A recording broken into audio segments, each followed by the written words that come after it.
aumenta um pouco o seu comprimento do seu fio, de tal forma que agora ele está assim, ó, ainda ao longo do Z, né? Aqui está a sua anteninha, aqui está a sua anteninha, esse tamanho aqui é L, só que eu olhando aqui a sua anteninha, agora eu digo que a corrente é uma coisa mais ou menos assim, certo? Isso é chamado de dipolo curto, ele é um pouquinho maior do que o dipolo infinitesimal. A gente costuma dizer que para lambda sobre 50 e lambda sobre 10 eu tenho um dipolo curto.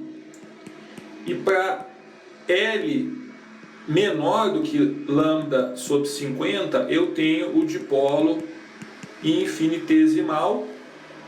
Como nós vimos antes, o dipolo infinitesimal é um negócio assim, a corrente ela é constante. Então, no caso do dipolo curto, a gente tem essa sofisticação aqui, que a corrente agora ela é zero na pontinha, como nós falamos antes, certo? Então, o dipolo curto,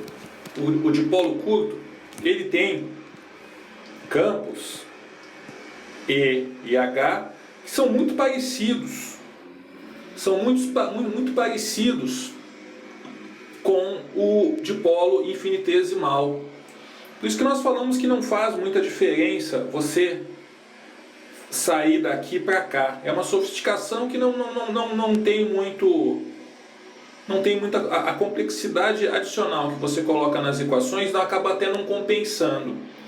Então, você consegue ter uma resistência de radiação, por exemplo, que é 20 π ao quadrado L sobre lambda ao quadrado.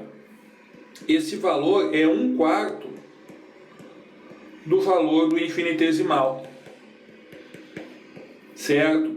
Então, em outras palavras, se o dipolo infinitesimal, nós falamos que a impedância dele, quando você olha aqui para dentro, já era ruim, por ser muito pequena, por ser um curto, o dipolo curto é ainda pior, é 1/4 menor. Uma coisa que a gente tem que levar em consideração é que quando nós calculamos a resistência de radiação, o que nós fazemos na resistência de radiação? A gente falou isso brevemente anteriormente. Nós pegamos o campo E, o campo H, fazemos esse negócio, lembrando que isso aqui é o vetor de Point, que tem como unidade watts por metro quadrado, ou seja, ele é uma densidade de energia, watts por metro quadrado, e nós integramos esse negócio no espaço, certo? Como nós falamos anteriormente, certo? Eu só estou repetindo aqui. Isso para calcular a resistência de radiação. Acontece que isso só faz sentido na região de campo distante. Então, quando você pega os campos da região de campo distante com a simplificação de 1 sobre R e você coloca nessa equação, aí você consegue ter a sua resistência de radiação, como nós falamos, certo? Então a gente faz a mesma coisa aqui. Isso não ficou muito claro anteriormente.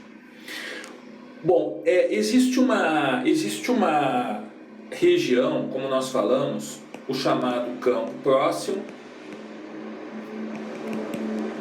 o chamado campo distante, que a gente mencionou agora há pouco, e existe uma região aí intermediária chamada região de Fresnel. O livro explica melhor, o Balanis explica melhor essa diferença. Como o nome está dizendo, aqui a distância fonte, aqui, né, como que os campos caem. Então, os campos, eles caem na região de far field, campo distante. Os campos caem, como nós falamos, com 1 sobre R. Nessa região aqui, você tem o campo próximo, o near field, ou seja, são campos reativos. Ou seja, se você estiver nessa região aqui,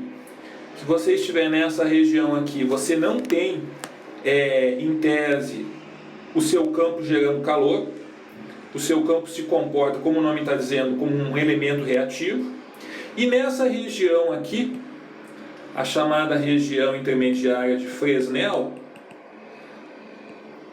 você tem aí que você começa a ter tráfego de energia. Ou seja, você começa a andar e sentir que existe um comportamento mais ou menos parecido com o de um resistor. Então, mais uma vez, né, falando, é nessa região de far field que você, em tese, quer operar como uma antena, que você quer mandar energia e receber. Quando você fala em receber, significa que você tem um resistor que está ligado na sua antena e passa uma corrente proporcional à informação que você quer receber, certo? Então, existe essa região de campo próximo, região de campo distante e a região intermediária. O que nós não falamos anteriormente é quando que começa essa região. Quando começa, afinal de contas, a região de far field? Nós falamos, mas nunca dissemos qual que é o critério. Bom, é difícil você colocar um critério porque isso não é como uma geografia que existe uma barreira entre o near field e o far field. Existe, como nós acabamos de falar, uma própria região aí, né, de intermediária, que é a região de Fresnel, e existem vários critérios diferentes. O critério que o Balanis usa é o seguinte: R tem que ser maior ou igual a 2D ao quadrado sobre lambda para você considerar a região de far field. O que é D? D é a maior dimensão da sua antena. Então você vai pegar, no caso, naturalmente, o nosso dipolo aqui, a maior dimensão é esse L. Você vai colocar o L aqui dentro e você vai calcular qual que é o R, que a partir desse R, para distâncias maiores do que esse R, você está em campo distante. Você vai fazer as contas, você vai perceber, né, pegando a equação, que frequências baixas aí em torno de 1 MHz, você vai estar com o seu campo distante é muito longe da antena. Bom, o que significa na prática você ter a região de campo próximo? A região de campo próximo, se eu for desenhar aqui, ó, a minha antena ao longo do Z, x, y, z, a minha região de campo próximo, se você for ver as equaçõezinhas, eu sempre tenho um negócio assim. Aqui é o meu ponto x, y, z, meu ponto de observação, e eu tenho que ficar correndo aquela equaçãozinha do A, que é o vetor potencial, como nós falamos. Eu tenho que fazer uma integral correndo ao longo do DL, onde que o DL é essa distância aqui da antena. E cada pontinho aqui que eu vou integrar é x, y, z, mais com linha, como nós falamos anteriormente. Muito bem, o que acontece é o seguinte: isso aqui é o meu θ e isso aqui é o meu θ'. O problema que acontece é o seguinte: essas equações, como você já pode imaginar, são bem complicadas de você fazer, porque você tem esses dois pontos aqui, você tem esses dois ângulos aqui, esse negócio não é tão simples de fazer. Vocês vão perceber lá que esse é o R, aliás, esse é o R e esse aqui é o Rzinho. Então, o que vai acontecer? Naturalmente que esse R aqui é x2 mais y2 mais z2 e esse R aqui ele fica variando conforme a posição na antena. O que acontece? Se eu suponho que eu estou numa região de far field, ou seja, muito longe da antena, vê se você concorda comigo. Se eu estou na região de far field, eu posso imaginar um negócio assim. Fazer essa simplificação. Um bracinho para cá, um bracinho para cá. Agora eu digo o seguinte, os dois eles estão paralelos. O R está paralelo com o Rzinho.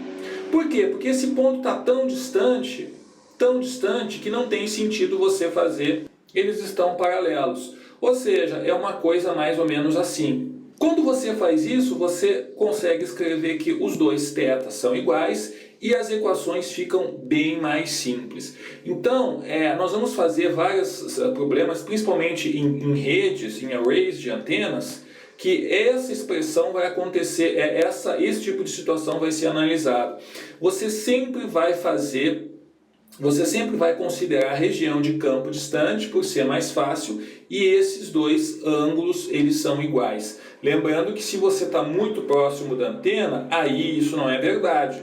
Um vai estar aqui e o outro vai estar aqui. Por quê? Porque esse ponto P aqui ele está próximo da antena. Então, em condições de near field, não vale isso, certo? Você dá uma olhada no livro, você se certifica que você entendeu esse negócio.